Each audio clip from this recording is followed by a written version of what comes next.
Shalom, Bapak Ibu, teman-teman, saudara sekalian, apa kabar Anda? Kiranya Tuhan senantiasa memberkati dan menyertai hidup kita di dalam masa-masa. Kita bersyukur sekali bahwa makin hari boleh makin membaik kondisi di Indonesia dan kondisi di dunia. Ibu sekalian, kita akan merenungkan pada saat ini adalah berbicara mengenai be strong in the Lord. Saya akan membahas beberapa sesi ke depan, bagian daripada ayat-ayat ini. Saya berdoa kiranya bagian ini juga boleh menjadi kekuatan buat kita semua dalam menapaki hari-hari hidup bersama dengan Tuhan. Renungan saya ambil dari Efesus pasal yang ke-6, ayat yang ke-10 hingga ayat yang ke-20. Efesus pasal yang ke-6, ayat yang 10 hingga 20. Saya akan bacakan buat Bapak Ibu sekalian. Judulnya adalah perlengkapan rohani. Akhirnya, hendaklah kamu kuat di dalam Tuhan, di dalam kekuatan kuasa-Nya. Kenakanlah seluruh perlengkapan senjata Allah supaya kamu dapat bertahan melawan tipu muslihat iblis. Karena perjuangan kita bukanlah melawan darah dan daging, tapi melawan pemerintah-pemerintah, melawan penguasa-penguasa, melawan penghulu-penghulu dunia yang gelap ini, melawan roh-roh jahat di udara. Sebab itu, ambillah seluruh perlengkapan senjata Allah, supaya kamu dapat mengadakan perlawanan pada hari yang jahat itu, dan tetap berdiri sesudah kamu menyelesaikan segala sesuatu. Jadi, berdirilah tegap, berikat pinggangkan kebenaran, dan berbaju jirahkan keadilan. Kakimu berkasutkan kerelaan untuk memberitakan Injil damai sejahtera. Dan dalam segala keadaan pergunakanlah perisai iman, sebab dengan perisai itu kamu akan dapat memadamkan semua panah api dari si jahat. Dan terimalah ketopong keselamatan dan pedang roh, yaitu firman Allah. Dalam segala doa dan permohonan, berdoalah setiap waktu di dalam roh dan berjaga-jaga di dalam doamu itu dengan permohonan yang tak putus-putusnya untuk segala orang kudus. Juga untuk aku, supaya kepadaku jika aku membuka mulutku dikaruniakan perkataan yang benar, dan dengan keberanian aku memberitakan rahasia Injil yang kulayani sebagai utusan yang dipenjarakan.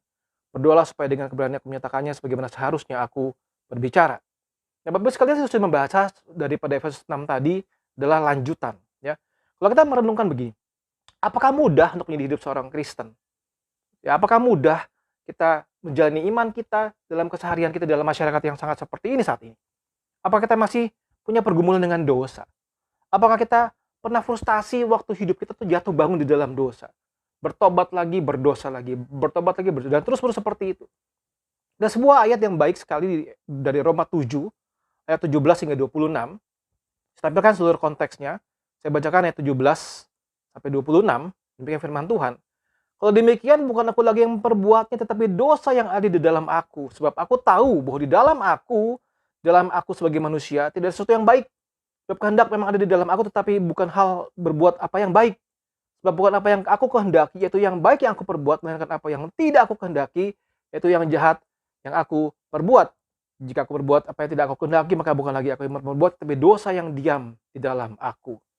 Saudara, itu adalah satu pergumulan dari Rasul Paulus yang mengajak kita untuk berpikir sungguh-sungguh bahwa memang tidak mudah hidup sebagai orang Kristen. Saudara sekalian, kita sudah membahas tentang manusia baru. Saya mengajak Bapak Ibu sekalian untuk melihat kembali YouTube di dalam renungan ini yang tanggal 26 April 2021. Sudah hampir 1 tahun ya. Tidak berasa sudah setahun lebih tema itu saya sampaikan kepada Bapak Ibu sekalian.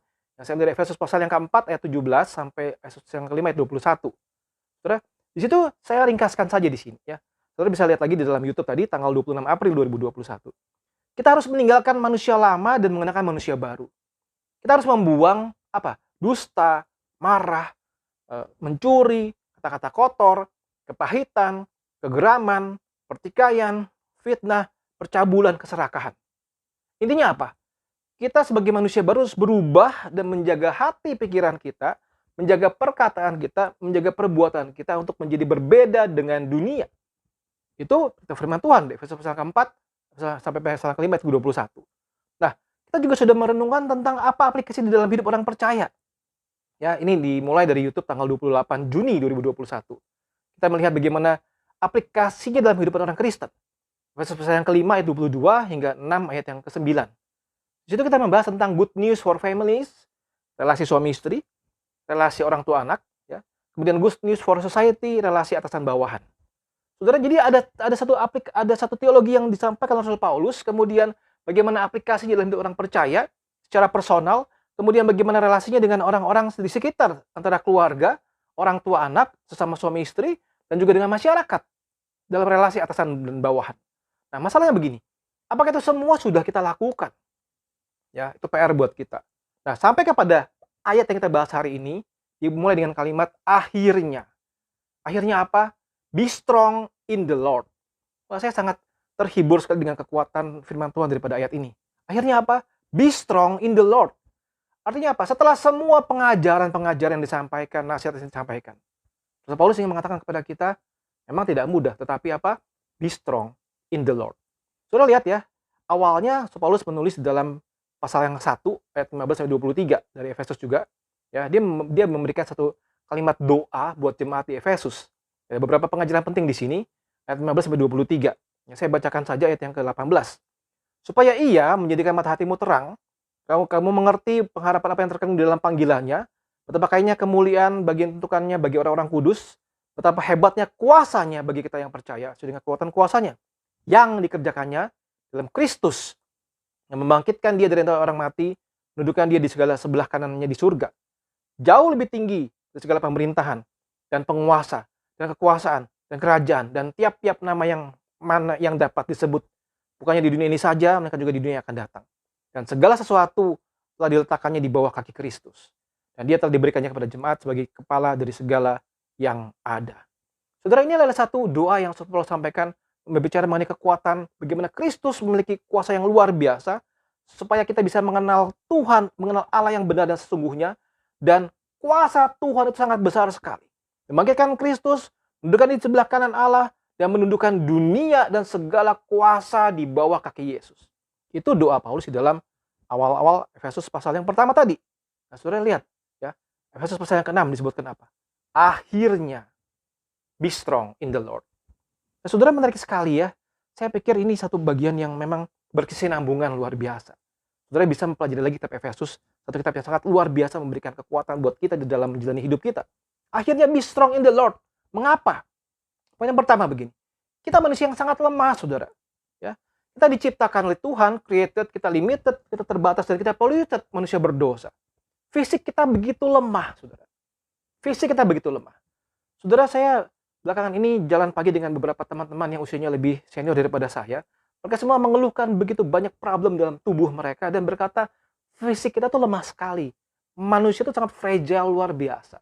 Dan saya yakin kita pun juga mengalami itu dan tahu di sekitar kita bagaimana tubuh kita tuh begitu lemah, luar biasa. Bukan cuma tubuh kita yang lemah, tetapi rohani kita pun lemah, saudara. Secara spiritual pun kita lemah.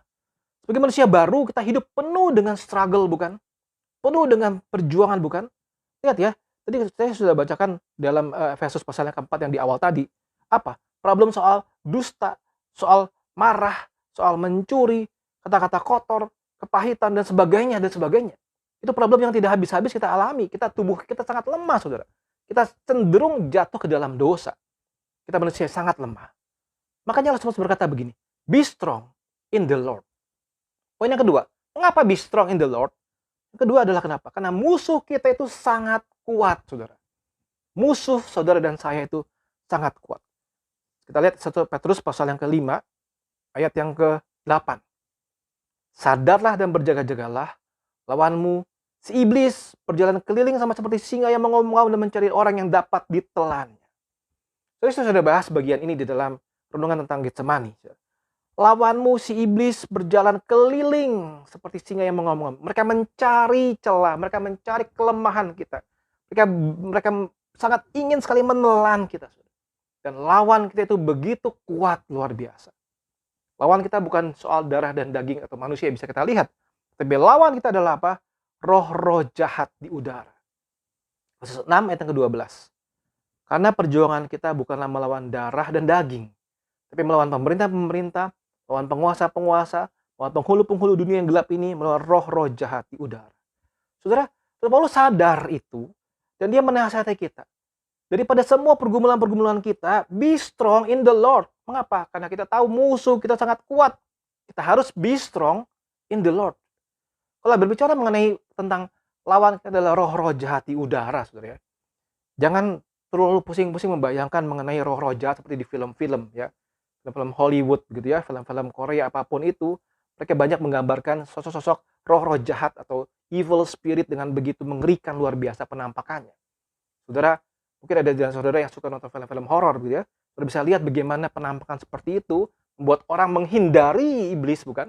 Orang lari daripada iblis dan mengusir iblis. Soalnya itu bukan itu saja pekerjaan iblis sebenarnya. Tujuan dia adalah ingin mencari orang benar, orang percaya, dan menjatuhkan mereka supaya mereka jatuh dalam dosa. Itulah yang sangat mengerikan. Bukan sekedar penampakan-penampakan yang orang-orang bisa lihat, bukan seperti film-film yang mengerikan, tetapi roh-roh jahat yang bekerja luar biasa ingin apa? Menjatuhkan kita.